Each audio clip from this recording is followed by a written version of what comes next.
The human brain is both the most powerful ally and the most dangerous enemy we possess.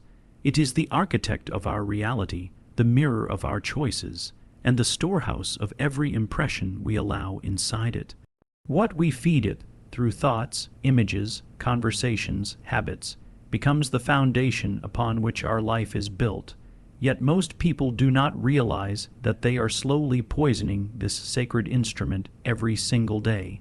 The things you consume mentally, the beliefs you repeat, the distractions you indulge in, all of these form a diet for your mind, and like any diet, it will either nourish you or destroy you. If your brain is starved of truth, it becomes weak. If it is fed lies, it becomes corrupted. If it is saturated with noise, it loses its ability to hear silence. The tragedy is that this destruction rarely comes all at once. It happens quietly, invisibly, slowly. Like a toxin administered drop by drop, you only notice its effects when it is almost too late. Your focus is scattered, your willpower drained, your spirit restless. And you don't know why. But the answer is simple. You have been feeding your brain the very things that are killing it. ChatGPT said, "The brain is the most sensitive organ to the environment you create around it, and yet most people treat it as if it were indestructible. Every thought, every image, every word you absorb becomes part of its architecture. When you repeatedly feed your mind with negativity, gossip, and shallow distractions, you are effectively programming yourself for weakness. Just as the body becomes ill if it consumes junk food every day, the mind becomes sick if it consumes junk information. Over time, the results are not merely intellectual but emotional and spiritual. You begin to see life through a fog, unable to find meaning, unable to separate what matters from what is noise. The diet of the brain is not calories and nutrients, but impressions and ideas. And every impression leaves a mark, whether you notice it or not. When you allow yourself to scroll endlessly through outrage, gossip, and meaningless entertainment, you are letting your brain be colonized by the trivial. You might tell yourself that it is harmless, that it is just passing the time, but the brain does not treat it that way. It takes every repeated input as instruction. If you fill it with anger, it becomes predisposed to anger. If you fill it with envy, it becomes conditioned to envy. If you fill it with shallow pleasures, it loses its capacity for depth. Slowly, the mind adapts to the diet you give it. It becomes restless when there is silence because it has been conditioned to expect noise. It becomes anxious when it faces seriousness because it has been trained to live only in distraction. The tragedy is that this diet of poison rarely feels like poison. Much like sugar tastes sweet, but destroys the body when taken in excess, toxic information feels stimulating, exciting, even comforting. It gives you the illusion of being informed, connected, and entertained, while beneath the surface it erodes your clarity, focus, and strength. You become addicted to stimulation, unable to sit with yourself, unable to think independently, unable to resist the constant pull of distraction. And slowly, without even realizing it, you become weaker not in the body, but in the mind. There is a law of the psyche that cannot be ignored. What you feed grows, and what you starve withers. If you feed your brain garbage, you grow garbage. If you feed it wisdom, you grow wisdom. If you give it silence, you grow clarity. And yet, because the poison does not kill immediately, most people continue to consume it daily, never noticing that their vision of life, their sense of meaning, and their personal strength are shrinking with each passing year. The diet of the brain determines the destiny of the man, and if you do not take control of what you allow inside it, the world will happily feed you what keeps you distracted, anxious, and powerless. Most people believe anxiety, restlessness, and dissatisfaction are mysterious forces that strike them from outside, but often they are the direct consequence of what they consume mentally. If the brain is a garden, then thoughts, images, and words are the seeds you plant every day. When those seeds are toxic, fear-driven news, endless comparisons, shallow entertainment, voices of envy and outrage, then the harvest cannot be peace, it can only be turmoil. The mind begins to replay these inputs unconsciously. It ruminates, it creates imagined scenarios, it magnifies problems, and soon a person is trapped in a cycle of worry without realizing that they themselves were the one who opened the gates to such poison. The external environment may be beyond one's control, but the decision of what to consume mentally belongs entirely to the individual. Consider how subtle this poisoning can be. A few minutes of scrolling through negativity becomes an hour of wasted energy. An hour becomes a habit becomes a world view. The more you consume, the more your brain rewires itself to seek the same. Just as an addict craves the very substance that destroys him, the modern mind learns to crave the constant flood of useless noise, incapable of functioning without it. You may think you are simply staying informed or relaxing, but in truth, you are allowing your nervous system to be bombarded with chaos that keeps you in a state of perpetual tension. The more you feed your brain with restlessness, the more restless you become. What is most insidious is how this consumption shapes not only mood but identity. You begin to believe that you are an anxious person, when in reality your mind is simply reflecting the environment you have created. The human psyche is not separate from what it absorbs. It is porous, shaped and molded by every repeated impression. If you surround yourself with voices of division, you will see division everywhere. If you surround yourself with shallow pursuits, you will begin to feel shallow. If you surround yourself with fear, you will breathe fear. And so the cause of much of modern suffering is not some mysterious defect in the individual, but a slow poisoning of the mental environment. People wonder why they cannot focus, why they cannot rest, why they cannot find meaning, yet they never question what they are feeding their brain daily. The mind is not designed to handle an endless flood of stimulation, comparison, and noise. It is designed for silence, depth, creation, and reflection. To feed it otherwise is to cripple it, not at once, but gradually, until the person can no longer recognize the difference between their authentic self and the contaminated self created by constant exposure to mental toxins. One of the greatest illusions of modern life is the belief that what you consume mentally has no lasting impact on your inner state, that you can separate the things you watch, the conversations you engage in, the ideas you entertain, from who you become.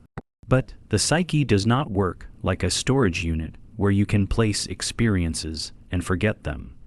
It works more like a sponge, absorbing what is around it until those absorbed elements begin to color its very essence.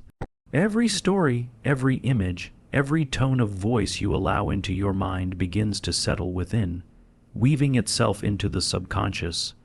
Over time, these subtle influences accumulate, and they start to shape the lens through which you view yourself and the world.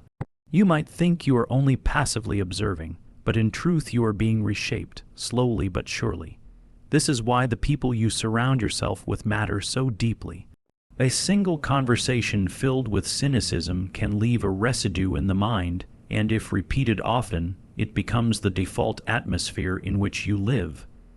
The constant drip of doubt, fear, or bitterness from others does not simply bounce off your surface. It penetrates and begins to grow roots. Soon you may find that you are repeating phrases that are not your own, adopting moods that are foreign to you, living under assumptions that were never consciously chosen.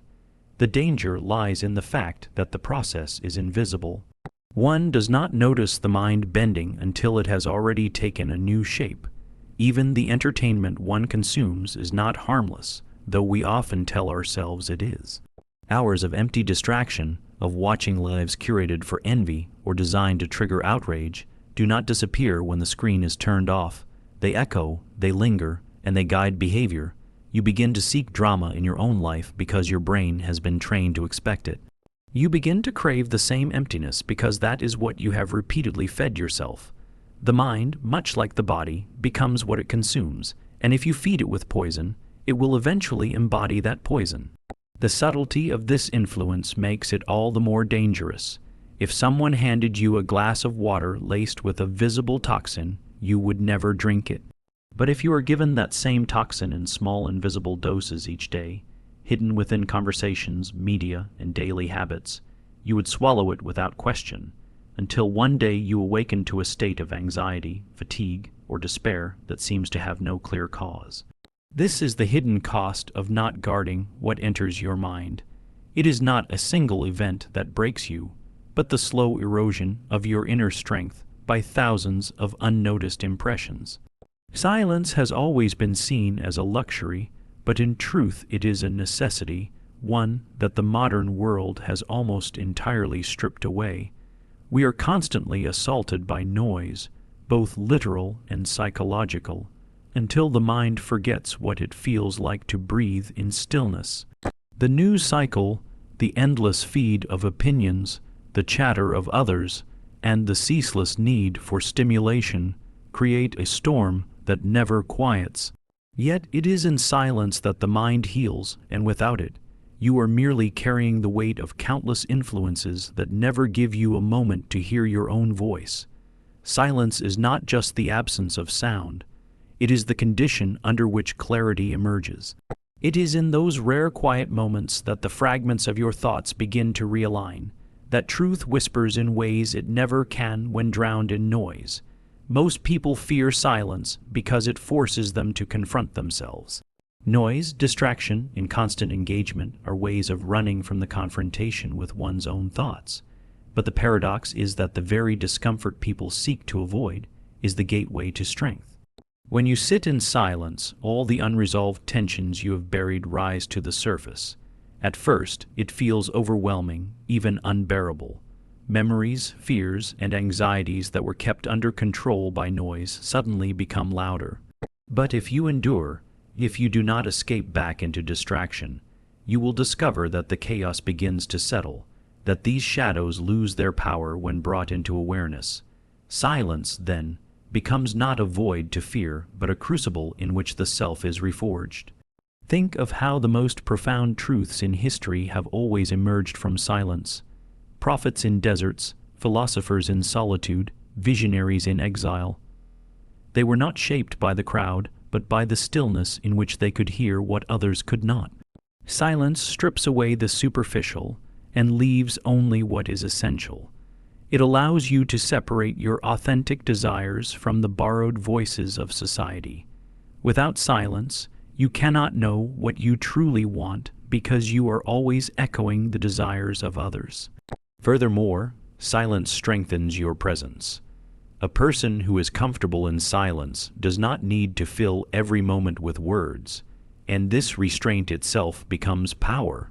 When you can sit without needing to prove yourself, without needing to chase validation through noise, you emanate a quiet authority that others feel instinctively. Noise is often a mask for insecurity, while silence is the mark of inner stability. To feed your brain with silence is to nourish it with space, and space is what gives birth to wisdom. It is the pause between thoughts where insight arises, the calm in which strength is cultivated. If you constantly flood your mind with external input, you rob it of the chance to generate its own light. But when you protect your silence, you are not cutting yourself off from the world. You are preparing yourself to return to it with clarity and force. Most people underestimate the power of their daily choices, not realizing that what they consume with their minds is just as important, if not more, than what they consume with their bodies. Every thought you entertain, every piece of information you absorb, every conversation you allow into your world leaves an imprint on your psyche. Just as a steady diet of processed food leads to illness in the body, a steady diet of shallow, toxic, or meaningless input leads to illness in the soul. The brain is an extraordinary instrument, capable of shaping your entire reality, but like all instruments, it plays the music it is given. If the notes you feed it are discordant, your life will sound the same. The tragedy is that most people do not choose their mental diet consciously. It is chosen for them by culture, by algorithms, by the ceaseless flood of noise that rewards outrage, envy, and superficiality. They wake up and scroll through opinions that anger them, images that make them insecure, and headlines designed to provoke fear, all before they have even tasted silence in the morning. They then wonder why they feel restless, empty, and anxious.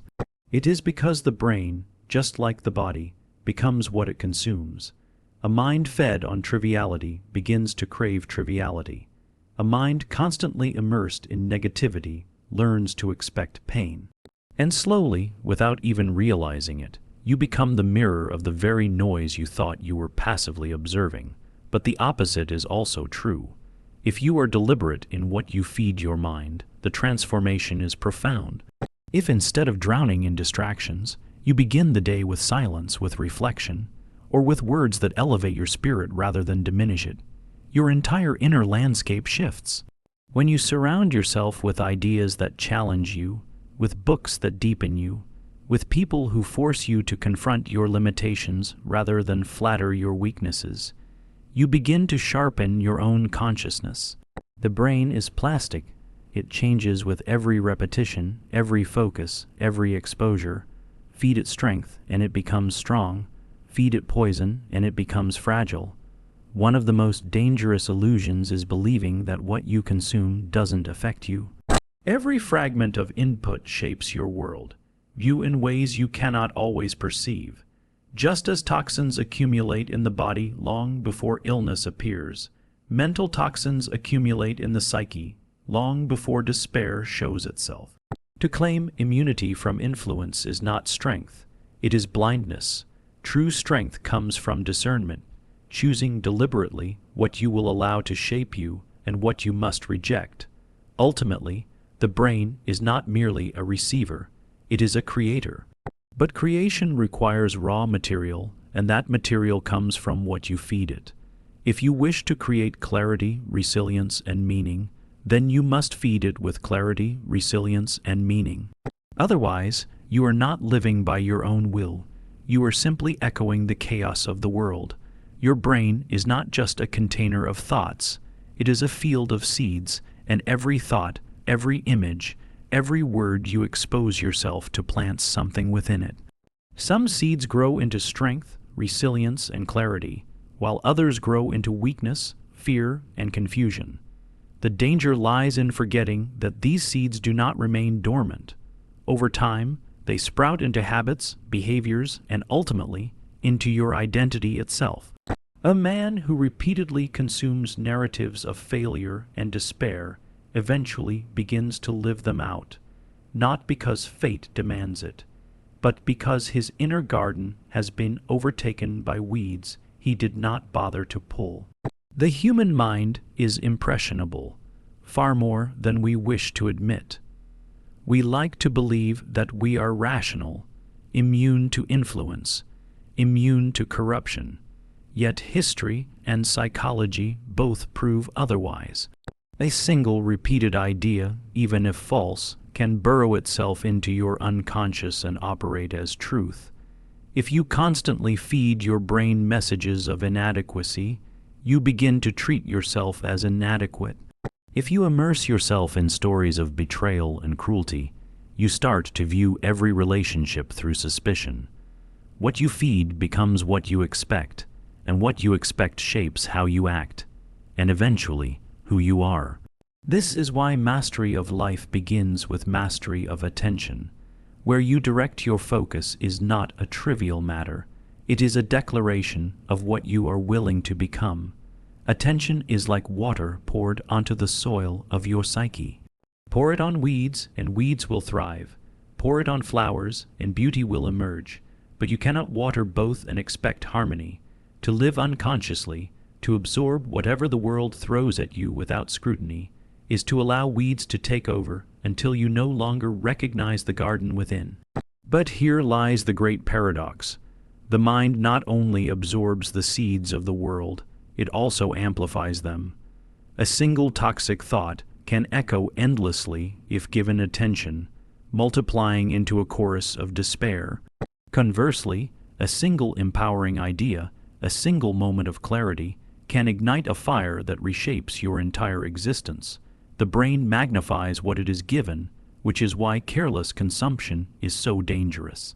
It is not simply that you hear something and forget it. You hear it, you repeat it, you imagine it, you live it. Therefore, the path to strength is not merely to avoid poison, but to deliberately cultivate nourishment. You must replace the shallow with the profound, the destructive with the constructive. Read words that expand your imagination. Seek conversations that challenge your assumptions. Immerse yourself in silence where your own voice can finally be heard. In doing so, you plant seeds that do not weaken you but strengthen you.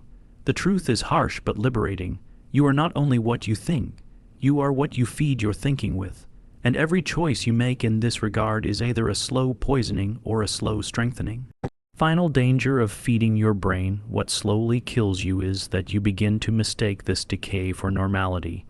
You start to believe that exhaustion, cynicism, and emptiness are simply part of life, when in truth they are symptoms of a poisoned mind. This is the most insidious trap, because once corruption becomes familiar, it no longer alarms you. It feels natural.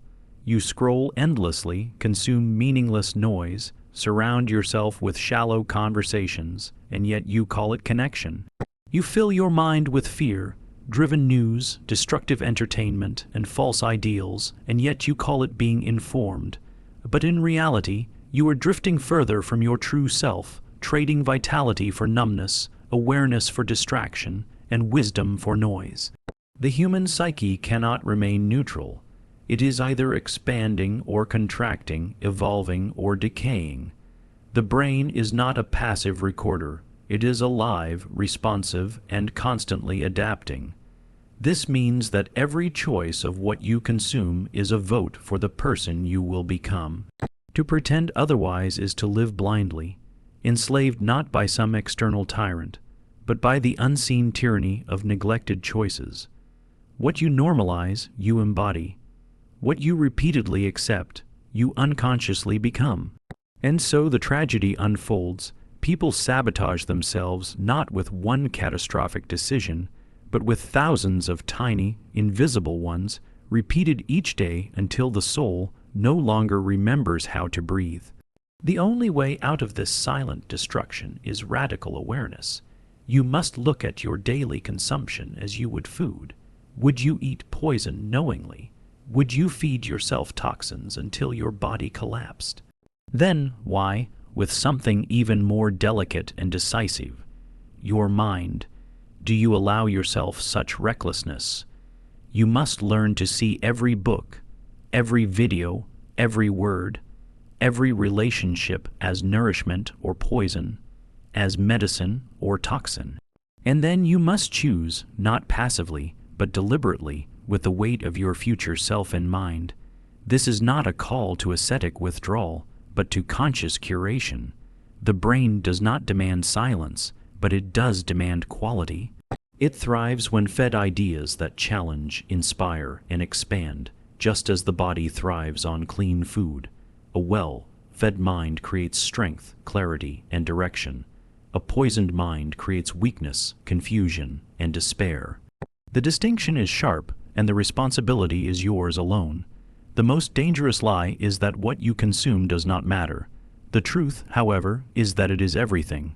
For in the end, you will not simply live with what you feed your brain. You will live as what you feed your brain.